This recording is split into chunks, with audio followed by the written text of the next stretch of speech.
Hey yogis, welcome back to another episode of How Yoga Changed My Life. This is Mia. And this is Adrienne. This week we wanted to kind of jump on and have a little conversation about the interview that we had with Lando. We had a long one. Yeah. If you didn't hear it, it was 2 hours. And truthfully, it was such a beautiful interview. We had such a good time. It's funny, Adrienne usually takes really detailed notes, and she looked and she was like, I didn't take enough notes. No, nothing. And I was like, it's because you were enjoying yourself so much. I was. I mean, the way the whole conversation started was so natural, talking about wedding anniversary and then right into like how he found the niche of House of Rhythm in San Antonio and developing that and his love of yoga and breath work. And then combining it all with music, which is one of his biggest passions. Yeah. I just thought that was really, like, I just got chills again thinking about it. Yeah. So we're going to come back to that because we didn't get to talk about it. We didn't get to do our typical commentary. So we wanted to do a quick commentary today. But before we do that, I know we usually close our episode by asking for a rate and review. I want to open an episode by doing it just so that if you're someone who turns off this podcast quickly, do us a quick favor. Wherever you are listening to this podcast, leave us a review. You probably hear all of your podcast hosts asking for it. There's a reason. A 5-star review really helps us reach new listeners. It helps our podcast grow. And it just gives us a little insight of who all is out there listening. So if you don't mind, rate, review, subscribe, send this podcast to a friend. We're a small podcast and we appreciate all the support. Absolutely. You know, it's interesting because doing this podcast, we started it and just really like enjoyed the whole process of it. And we continue to enjoy the whole process of it. And we're just hoping that we're hitting all the right buttons for our listeners too. Like, what do you want to hear? What are stories that you've heard of before? If you've got somebody that has an incredible story about how yoga changed their life, have them share it with us. Yes, it is a vulnerable place to be, but just know you can always be anonymous. Like, we don't have to say any details about you at all, but everybody that has practiced yoga has a story of how it's impacted them. And every little bit of everyone's story is there for others to learn from. Yeah. And then before we jump in, it's been a long time since we've caught up on the pod. I know. What is going on in your life? Oh my gosh. What is not going on in my life? This month in June was all about yoga.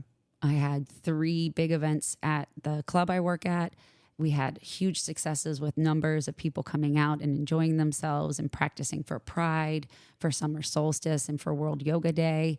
It was just neat. It was kind of thrown into okay, let's see if we can make an event work. It's been a long time since the club has had yoga events specifically. And me being a new person there and trying to see, like, you know, that doubt of like, can I get people to show up? Do we have enough people? You know, is the weather going to be nice? We had some weather issues that were super taxing on everyone. But, you know, we all came together as a team and made some beautiful events for people to connect with yoga. And I hope that brings them back into the studio. So that's the club. And then that's like been working a ton on that. But then doing yoga teacher training has been amazing. So we had 2 modules in the month of June, which is a lot of time prepping, planning, executing, you know, holding space for people. Just some great information sharing. Learned all about myofascial lines. We learned about body sighting, pelvic floor, you know, just a lot of really cool things that I think are applicable for someone in an advanced teacher training to really understand the movements of the body. Because I think every 200-hour training that is out there, it's so vastly different depending upon who you go with. Like you said, you knew someone who would come over, or no, I think it was my friend Nicole said that she knew someone who ran a teacher training out of her house and would just have them come over and watch movies with her. I'm like, how is that fucking yoga teacher training? Yeah, that was not me. No, and not me Don't either. know that person, but there are so many different like expertise levels that people come out with. Like some people go to teacher training because they just want to learn more about yoga, and others go because they want to become a teacher, and then they go to, you know, an advanced training because they want to deepen their knowledge and deepen their skills. And it's great because the same thing usually comes out after every weekend. It's like, wow, I thought I knew, but now I know that I don't know anything. So it's like you think you're getting better, but you're really opening up a vast kind of hole that you can go into and find different yoga pieces and parts that fit your style and what you want to focus on. And it can be overwhelming, right? I mean, you've been going through it. How have you been feeling about it?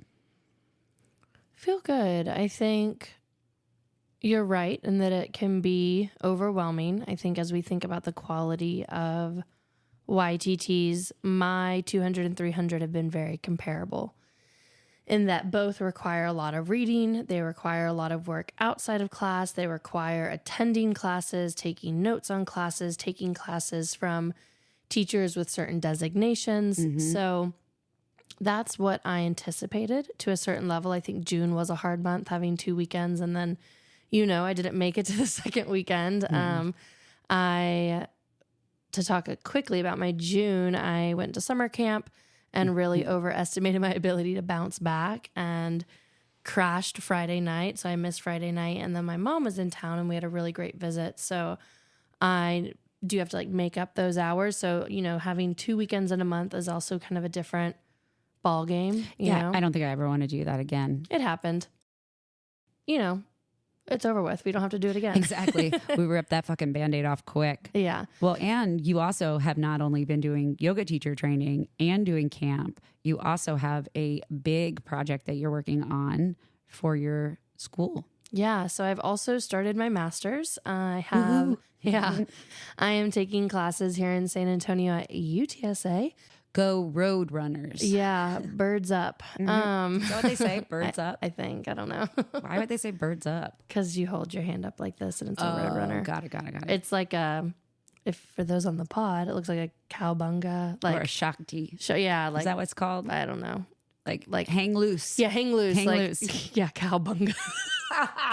Those surfer dudes. You can tell how much I'm around them. Hang loose, buddy. We're also in San Antonio, so it's not like we got beaches by us that we're surfing on right now. Yeah, so I've started that course load, and that's a different and new thing to juggle. And so with all of that, my teaching schedule has changed a lot, which I think is kind of, in my yoga world, the biggest change for me. I have gone from teaching about 5 classes a week, which is what I've been doing for several years, to teaching 2 a week, which for me is really hard to let go of my teaching schedule like that. Because I feel like I could handle it. I think right. But it's just that my classes just conflict. Yeah, there's no way around it. So I don't know. And then all that, it's funny, I shared the same thing at the Sangha meeting for those of you who are here in San Antonio. And if you're a yoga teacher, hopefully you've heard about San Antonio Sangha. It's a group that is specifically here to support yoga teachers in making yoga more accessible, sustainable, and equitable. And so we meet probably every other month for a community meeting. And the most recent one, I was like, yeah, I'm cutting back on teaching. I'm going to relax. But in fact, I think I'm going to pick up this and I'm going to do that. It's really, really hard for me to let go is what I'm saying. Well, it's hard for you to say no as well because you have so many different passions that you like to explore. And you're not the type of person that lays around. You need to be busy. Yeah. So it's tough. I don't know. That's what I'm dealing with. And I also, part of me is like, well, maybe I should just not be teaching at all. In some ways, right? There's a lot going on and maybe I should take a break. I say that, but I guarantee if I stop teaching, I'm just going to teach somewhere else. It's, you know. Well, plus you're kind of battling a couple of things, right? You had a conflict between your master's classes and the yoga classes that you were teaching for years. And some of those classes you had for a very long time. So, as a yoga teacher, you get really, close with your students, especially if you have the same class time for a certain amount of time. You get deep with them, you watch their practice grow, you're able to then take all of the knowledge that you have been learning in your 300 hour and apply it to those students too. So I think continuing to teach, I think, is important for you.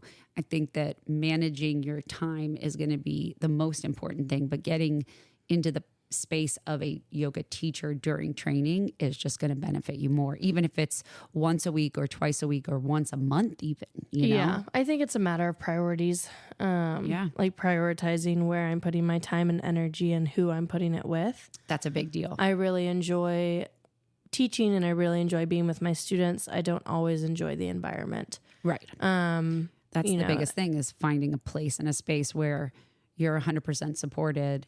But that doesn't exist. I'm going to tell you right now. If you're a yoga teacher, no, definitely not. Sorry. Unless you are a millionaire yoga teacher and you can build out whatever you want and people will come. Yeah. Well, I mean, I think until you can create your own space, that doesn't exist. And so that's something I'm playing with too. You know, I think it's also right priorities, passion, energy. Something I really, really love right now is teaching at my school. Like my campus is so different from my previous one and I want to spend more time there. You know, like I coached cross country and I loved it so much that I chose to also coach track. And that meant that I didn't teach my Saturday classes, you know, for like a month. Yeah. And for me, that was worth it. Part of me is wondering, like, if I don't teach my classes, let's say in a studio, can I offer class at school and be able to teach to my middle school students and to my coworkers and to their parents and to be in that space offering yoga? Like, does that feel like a better alignment of passions and energy and priorities? Yeah, time too, because it's like the time that it takes you to go to another studio after you've been working all day, or, you know, cutting out time on the weekends for you to go and do that.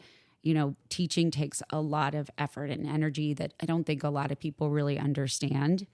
Well, and I think we talk a lot about bringing yoga to people. Yes. And we don't do a lot of it. If we're just in a yoga studio, newsflash, you could be gone and someone else is going to do the exact same thing. Yep. And so actually changing and bringing some variety to where we're teaching is how we're going to bring yoga to people who wouldn't have access to it otherwise, who wouldn't be exposed to it otherwise.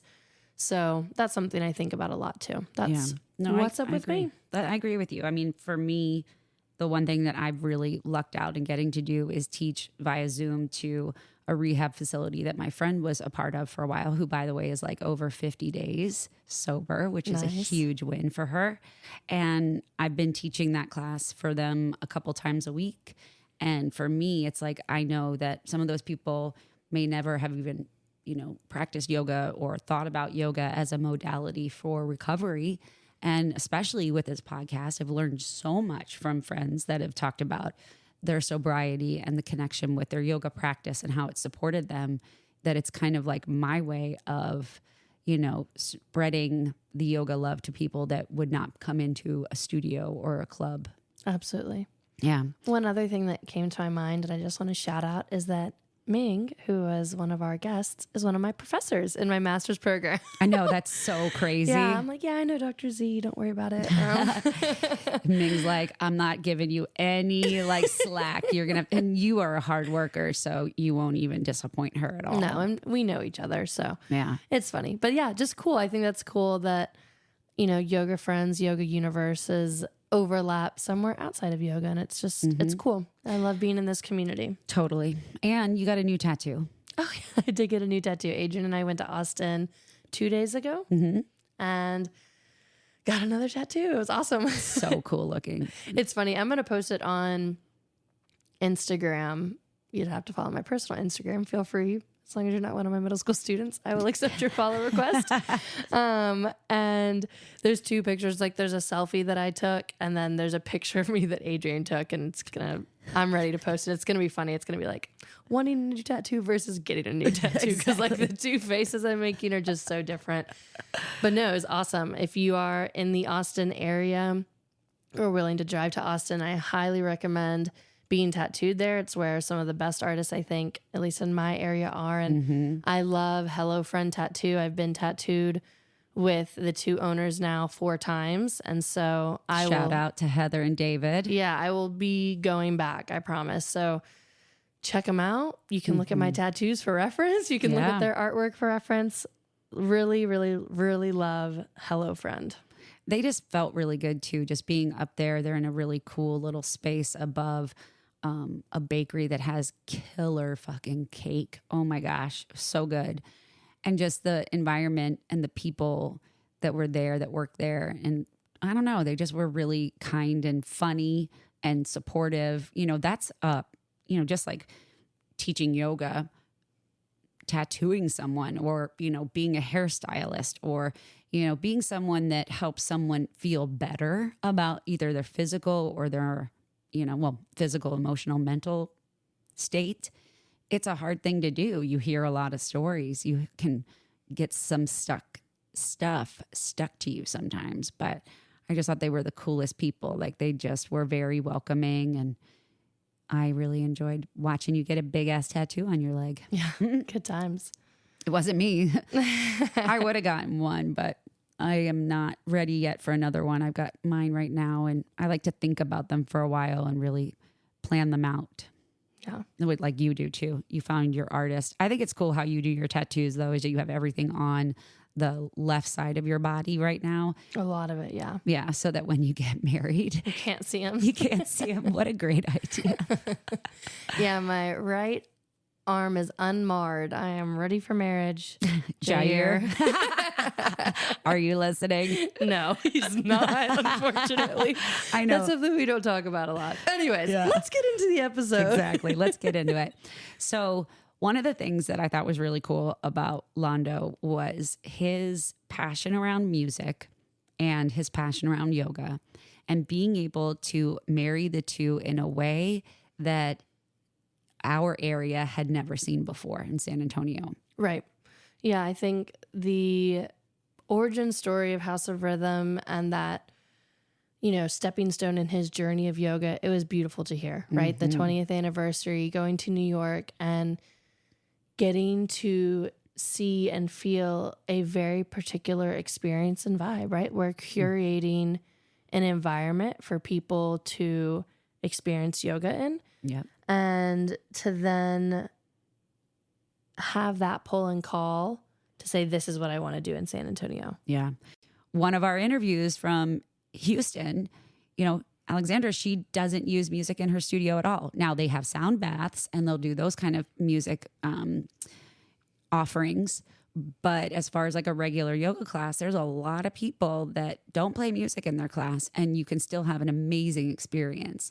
For me, I like having music in a yoga class, but I think that overall music does have a huge part in your performance, your workouts. Even if you're walking around the gym and you see people with headphones on and you see them jamming out to their music, they're getting inspired by it. The role of music in a yoga class or in a workout class, it reduces your perception of fatigue, right? You don't feel as tired because the music kind of is bumping or pumping you up. It influences your heart rate. It'll also distract you a lot of times from the effort of the exercise, so that you're able to not overthink the movements and just kind of flow with the beat. I think that it allows you to enjoy exercising more. For me, running, I listened to audiobooks when I would run because music was too much for me to listen to. But then in a yoga class, like, I love it. It can also help improve your mood. There's been many times when I've been in a yoga class and a song's come on and I'm in down dog and I'm bumping side to side because the music is just kind of inspiring me. And I just think it makes it a more overall sensory experience, Yeah, I know. I know something, yeah, I know. I know that yoga is something, oh my God, not yoga, music again. Yes, I know that music is something you're very passionate about as it relates to yoga classes. For those of you who don't know, Adrienne was my mentor probably 4 years ago now when I onboarded at a yoga studio and led multiple trainings at that studio around syncing classes to music, utilizing music to kind of drive energy, to drive the environment. We've then since worked at a studio where music is extremely important, simultaneously a point of like debate and contention. Exactly. Yeah. But if you don't know Adrienne, she makes a playlist for every class she teaches. So she has hundreds, if not thousands of, playlists And then if you don't know me, I make like a playlist a year for a class. I so know. like, you know, I had been at a studio for 4 years teaching a Wednesday night class. And so I will label my, let's say it's a vinyasa class. And that's what it was. It was called vinyasa on the schedule. So my playlist is called vinyasa. And then a couple months later, I then had vinyasa 2.0. And then I think I have vinyasa times 3. And then I have vinyasa 4.0. Like I know that but it takes me a very long time to curate a playlist. And that individualized experience is not as important to me. And something I wanted to ask you, Adrienne, is you use that word, you know, it distracts from the physical experience. And what would you say to someone who says that's a negative? Like in yoga, we are supposed to be tuning in. We're supposed to be aware of what's happening in our body. Present moment. Like what is your what's the word, counterpoint to distraction? You know, like you're taking away from yoga. Right. And I can totally see where people would think that way. For me, I think that the music in yoga classes can sometimes pull you out of your thinking brain and put you more into your physical body. So for example, if I'm taking a class and the music's pumping and it's something that's like really inspiring or high tempo or something that's got a good beat to it, it will help drive the energy in my body, where I'm not always thinking about, oh, can I really do this pose right now? Or don't forget, you got to use a block, or put your fingers down here. Don't, you know, and I'm overthinking about it. Just like a golf swing, right? It's like when you're swinging a golf club, it's like that smoothness. You can't think of all the different pieces and parts you have to do because it won't make connection with the ball as easy or as smooth. So I feel like for me, distraction might not be the right word, but it's more about drawing me from my brain into my body, because then the music is supporting me. It's like playing a supporting role to assist me in getting to where I want to go to. But yeah. Something I'll say, because I've never played golf, thinking about all the components sounds important to me. You know what I mean? And I think something, I've never played golf, but I have watched my friend William try to teach the middle school golf team how to play golf. Shit, I bet that was funny. It's awful. They're so bad. He does a really good job. I think we have, you know, one of the better teams in the district, but it's like, you're just the best of the worst kind of things. Like, but shout out to the middle schoolers who are trying. Golf is just such a inaccessible sport at the end of the day, but it's interesting. So I thinking about that, what came to my mind is I think there is some value in being aware and to kind of like learning the motions and kind of getting a foundation. Absolutely. Especially in the beginning, right? Like I think sometimes, especially in the beginning. Now I agree with you. I think there is some value to driving energy with music. And so all that to say, I think it depends on, as a teacher, what is your intention? Like, what are you trying to bring to your students? What are you trying to convey? What are you fostering? Right. And so, you know, my studio that I trained with didn't utilize music outside of very particular classes with very particular teachers. I did not learn to teach with music. And then, like I said, I'm now at a studio where music is highly valued, especially in the branded classes. I have made more playlists. You know, I've been teaching a branded class for a year now, and I have 3 playlists in that year. Go me. It's pretty cool. Yeah. There's at least a Beyonce song on every one. I know, I love her. It's just tough because I don't listen to a ton of music. So I'm like, God, I don't know. Like, whereas like for me, you have endless. I have options. endless. Yeah. Well, and I think it's because like the way I was raised with a mother who was very musical. She was a singer. She was an opera singer, and she exposed me to so many different genres of music. And then when I got into high school, I worked at a hard rock magazine that was for the industry trade magazine. And I was exposed to so many different types of music and so many different types of styles and, you know, got to meet a lot of famous people. I had an era of CDs. So I had like 500 CDs at that point. Once Spotify came out, it was like, you know, the heavens opened up to me, and my ability to capture music in a different way was like so amazing. I used to love making mixtapes for my friends. You know, I used to love doing all those things. So for me, Spotify is like the end all be all. Like I love building playlists on there. And I think because in yoga, I was taught how to use music in a way. And then once I started teaching like more yoga with weights, spin, you know, other fitness classes, more movement classes, then I realized that like music really does drive a lot of energy, and it can help lead the class. You know, it can help kind of back up the sequence arc of where we're going. And then learning about the anatomy of a song and all the beat per minute and how you find a downbeat, and just being able to like take it that step further. I think the one thing that I do want to mention about music, that I don't feel like music should be manufacturing an experience. I think that's what it's ultimately doing, though. I know that's the hard part. That's like, I don't want to manufacture an experience for anyone. I would like them to experience it on their own. So that's kind of like the little brush that I have sometimes when I'm creating playlists. I'm like, am I doing this because I'm trying to invoke something in them? Because that's not why I want to have that out there. Then why would you want to have music then?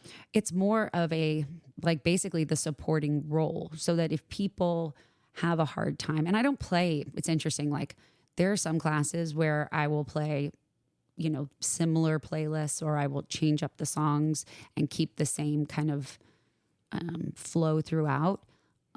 Most of my classes that I really feel music is important in is more of my higher tempo, my like, you know, yoga mix classes that are more with weights or with bands or something like that, where you're doing more core engagement, more glutes, more things that are like things you would do in a workout class, like a fitness class.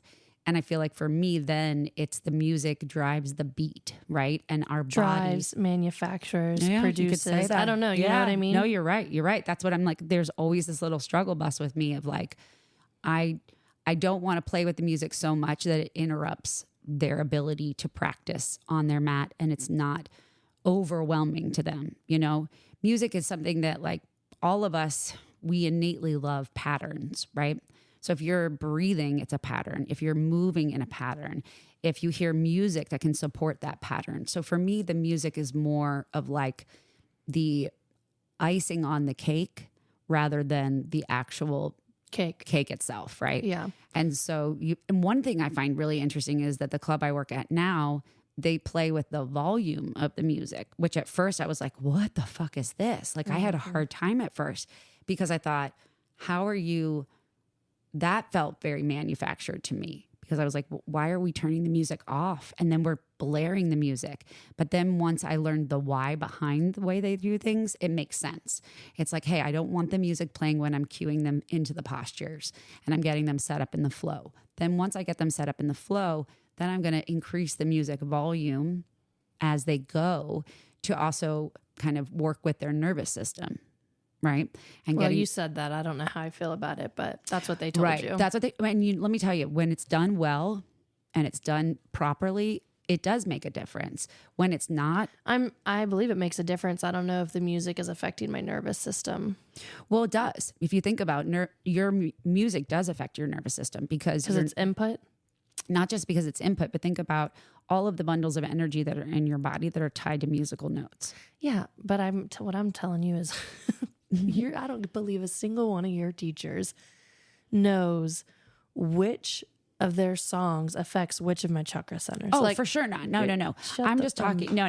I totally agree with you. Like, unless you have like perfect pitch and you can find the note that ties to that specific chakra. Like, I don't think teachers have that kind of awareness or understanding or are doing that kind of research. No. To say these songs are going to have this effect on the nervous system. No, but what I'm saying is the volume of the songs does have an effect on the nervous system. So if you think about it, if you're flowing and you've got, you know, a bunch of poses linked together that you're remembering and that you're moving through, and there's some options for you to do something a little bit extra, right? Like maybe you've got chair, prayer, twist, and you want them to go into side crow, and somebody has the ability to do that.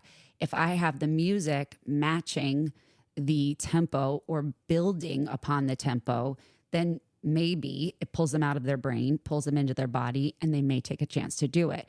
For me, it's more of like a simulation of the nervous system and learning how to regulate it. Simulation, manufacture. I know, right? I know. You can go either way with it, right? No, yeah.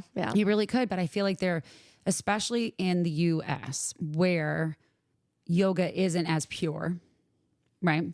Yoga was brought in to like gymnastics, to more of like, consumerism, more into capitalism, more into fitness rather than the pure practice of yoga. And so introducing it in places that we teach in that have a strong tie to music, then I want to make sure that my students are getting a quality class that has been curated for them. I'm going to make a list of synonyms for manufacturing. I know, seriously. But I do think about that a lot. And I'm only pushing you just because, and I'll say this, every public class I've taught, unless the speaker wasn't working, has been to music. So I'm not out here just I'm just being, what is the word? Contrarian for the sake of being contrarian. Yeah, you're just at the being end of the devil's day. advocate. Yeah. Which is fine. And that's good. Because I will say this also, this argument of, well, how it was brought to the U.S., sure, but why do we want to keep it that way? Like, I agree with you. We just said that, and I don't know about a pure form of yoga, but how yoga started, its roots, the intention behind it, and that it has differed as it has spread to the West, then why not return? Oh, no. Right? Why not return to the practice? And, as it relates to getting a quality practice, I'll say that I know some teachers that, and also every teacher I started with, extremely popular. I would spend way more money on their class than most classes here in San Antonio. I value their teachings a lot, I guess, but they don't teach to music. And I know a number of teachers who are in that boat who don't teach to music. And at the end of the day, I am, devil's advocate or being contrarian for the sake of saying what you hear on this podcast is not necessarily what you have to go with, right? Exactly. You do have to kind of, as it relates to almost everything with yoga, you have to determine for yourself what you value and what you are bringing to the space. Because I know you also struggle with this idea of manufacture. I feel like something had to have happened because I just know you've been bringing it up a lot the past couple of months. Yeah. I'm not worried about that. I do think we manufacture a space, we create a space, we curate, we synthesize, we energize, whatever, right? At the end of the day, holding space is some form of creating, manufacturing. Right. You're right. So I'm not 100%. The reality is with everything with yoga, as teachers, we have to determine what we value, what we want to bring to the space, and why we're bringing to the space. Right. And perhaps that is some form of manufacturing. When I give you a mantra, I am manufacturing something in the class. That's true. When I ask you to Om, I am manufacturing. So I'm creating it. And it's a co-creation too, right? Because if everyone just ignored me, for sure, and it's a co-creation if a teacher takes their students into consideration, but not every teacher does. That's true. And I will say, I think there's times in your teaching career where that's appropriate. Yeah. I don't think we're asking a lot of someone who's fresh out of a 200 YTT to evaluate all of the injuries in the room and adapt their class. Because if they do that, the class is going to suck. Yeah. They're going to be mumbo jumboing and trying to do this and trying to do that and running over here where it's not going to be a fluid experience. And so sometimes it is okay at the beginning of your teaching career to stick to what you know. Absolutely. I agree with you 100%. And I think for a lot of people, and I truly love practicing and teaching without music because the breath can be the music. The breath can be heard. And I've taught classes where, the music's gone out in a studio where music's a priority, right? And for the most part, in the studios that I've taught in, music has been a priority, but I've also taught in studios where I've never had to think about music. And I liked that experience too, because not having to worry about the music and just being able to utilize, smaller amount of tools, or additions or roles, it just feels great, Yeah. But for me, when it comes to, coming up with a playlist for a class and the mood that it may help support, right? I'm going off of the format of the class or the intention of the class. But you're right, like everything is manufactured to a certain point, right? But we can manufacture it. They can decide whether they want to partake in it. And if we are not preparing for our classes, then we're really doing our students a disservice. Yeah. I think the reason manufacture sometimes feels it has a negative connotation because it sounds fake, right? Manufactured, but manufactured and created are the same thing. 100%. You know? Yeah. So, Well, and then what are you supposed to do, right? It's like you're supposed to be holding a space for people, but you don't know the people that are coming into the room sometimes. You don't know what the baggage is that they're bringing in. You don't know why they're there to practice. This may be their first time there. So I think that music can be a supportive thing to add to it so that people are like, oh, you know, everybody has like a song that'll pop up in their head and it brings back a memory, right? So there's times where I've been in a class where I've heard a song and it's brought back a memory, right? Or if I'm out someplace and I hear a song and I'm like, oh my God, I was in half pigeon to that song. You know, it's like you can remember that. So I think that music in our bodies plays a very big role with rhythm and with patterns and with, you know, being able to kind of get out of the head space and into the physicalness of music and into the rhythm, right? Yeah. And I feel like sometimes music can really ground you in the present moment. For me, like I do make playlists for every single one of my classes that are a format that has more of a high tempo or, you know, a higher intensity to it. And then there's some times where I will repeat playlists, but I usually label them all. And I also taught places that had both spin and strength and yoga. So doing a playlist for those was really important to me. And then being able to understand like beat per minute, like what's capable of being done on a bike or in a yoga studio, lifting weights, whatever it may be. I just really enjoy finding new music. I like going down rabbit holes and I try my best. Like I'm not a one that's going to do a Beyonce versus Jay-Z. Like I don't do those kind of playlists. I don't feel that that is generalized enough for all of my students that come to that class. Like I could have someone who's 26 and someone who's 86. So I try to look at the music as more of like ensuring that I have music that's appropriate for a bunch of different ages. Like I don't have any music that curses, you know, in my class, which I'm a cursor, but for some reason I don't want to play music that has the F word in it or anything like that. I want it to be a clean version, even if it's like every other word is bleeped out, you know? But I have a very wide variety of music that I like to play in class. And for me, that helps it go. yeah. I think a final thought that I have is that like any component of a yoga class, take it with consideration. Yeah, be absolutely. thoughtful with it because like you said, people do have emotional reactions. I know a lot of folks who have had students walk out because of the song that's playing, because it reminds them of a breakup or a loss or something. And so, you know, consider that's something you're going to be up against also. Absolutely. So, and as you a know, student, you're going to be up against that too. So And like so- knowing where you're going to go. yeah. And so just know that it's a responsibility, you know why you're playing what you're playing and be able to stand behind that decision. And if you can't, maybe don't bother playing it. You know what I mean? Like if you don't have for me, Yeah, absolutely. if you don't have a reason, turn it off. Yeah, I agree with you. I will say that one of the places that I love to go is on Fridays. Spotify, the New Music Friday is always fun to look at. And then there is a word called eurythmics. Okay, not the band, right? But eurythmics is physical movement matched to a pulse. And in music, it can be learned through all of the senses, including your kinesthetic physical awareness. So I think that that's one of the reasons the rhythmic of it, of matching kind of that pulse with the physical movement, can be a very supporting and reliable way of getting out of your head and into your body. Yeah. But I really loved how Lando has been doing more with like breath work and music and doing meditation and music.